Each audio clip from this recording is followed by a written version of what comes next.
Sure. Thanks a lot. Matthew Lee, Inner City Press, on behalf of the Free UN Coalition for Access. Thanks both of you for the briefing.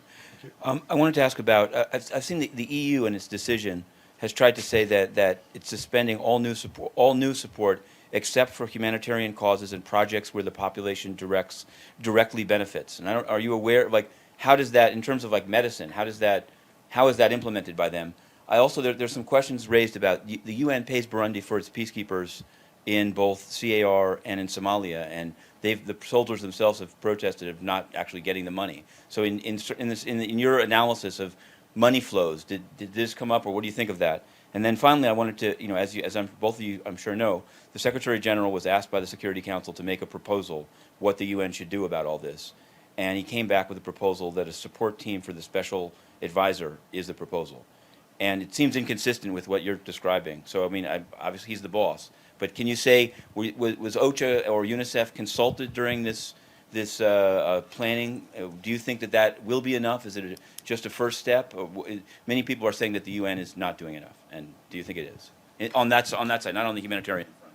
Yeah, okay. Well, the first thing is that we were preoccupied. We went out there in a humanitarian mission because we were concerned to make sure that we, the humanitarian side of the United Nations, with our international NGO partners, are doing what we should be doing. And what we found, of course, when we went out there is that we found a fast-moving situation where we will need to mobilize. It was impressive for us.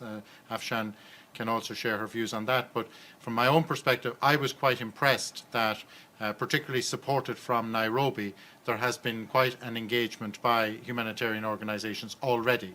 There are substantial programs underway, IDP programs, food programs, healthcare programs, child programs, the range. And as far as meeting today's needs were concerned, I think that we are where we would expect to be in a situation that is evolving. We were concerned that also the funding for the response in Burundi is typical of our global shortfall, and in a situation which is deteriorating so quickly and a situation which is so fragile and so vulnerable, we also want to draw donor attention to the fact that more resources will have to be made available for this crisis if it stays on the current trajectory. So again, that was very important takeaway for us. Now, in terms of what the UN is doing on the political side, we did not stray into that area, and we have no intention of doing so. I think our responsibility is to focus on what the humanitarians are doing or not doing, and we listen to everybody in terms of their expectations on that, including to the population itself.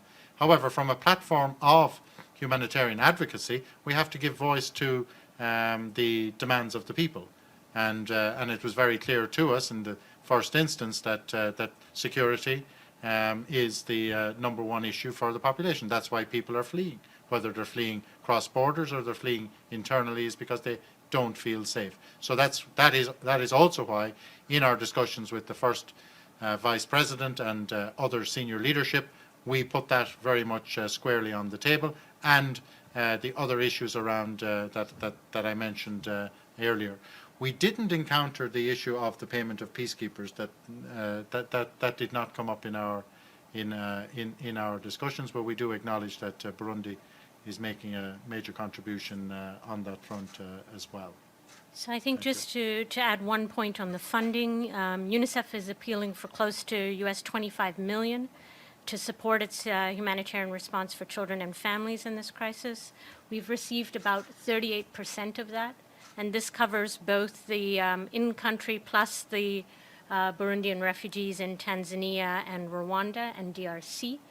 With respect to the suspensions of bilateral aid, I think the issue here is that affects the direct budget support that provides the resources for healthcare centers, teacher salaries, etc. And without those, people will not be able to receive those services because healthcare personnel won't be paid, you won't have teachers in school, and the fact that Burundi instituted legislation where there was free services for health and education for all children under 5, we heard from mothers now that they're being asked either to pay for drugs because there's ruptures in stocks of drugs. So one mother said she had to go to the pharmacy to get that medicine. And when you're looking at a rainy season where malaria is endemic, if kids don't get their malaria medicine, and you'll see a spike in child death rates. So I want to say this is not a technical issue. This is a very real issue in terms of impacting the lives of children.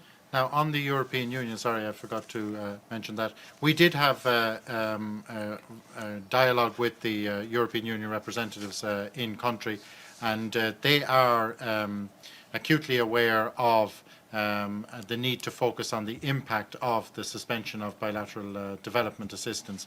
They are, as you outlined, they are not suspending assistance to humanitarian organizations.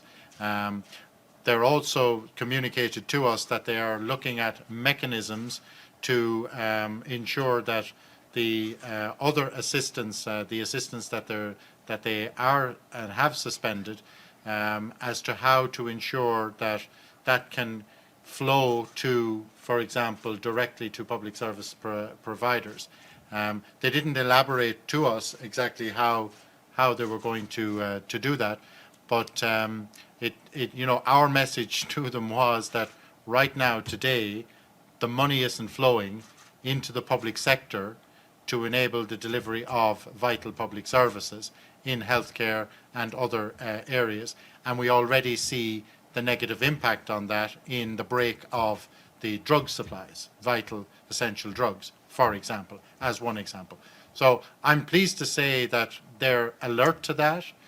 They're working on solutions on that. But our message is the solutions are needed today. So again, that's our message to everybody. This is an urgent situation. There's a convergence of a whole series of different issues that are accumulating to make a very difficult situation for the people even more difficult and very fast moving in terms of its deterioration in their plight.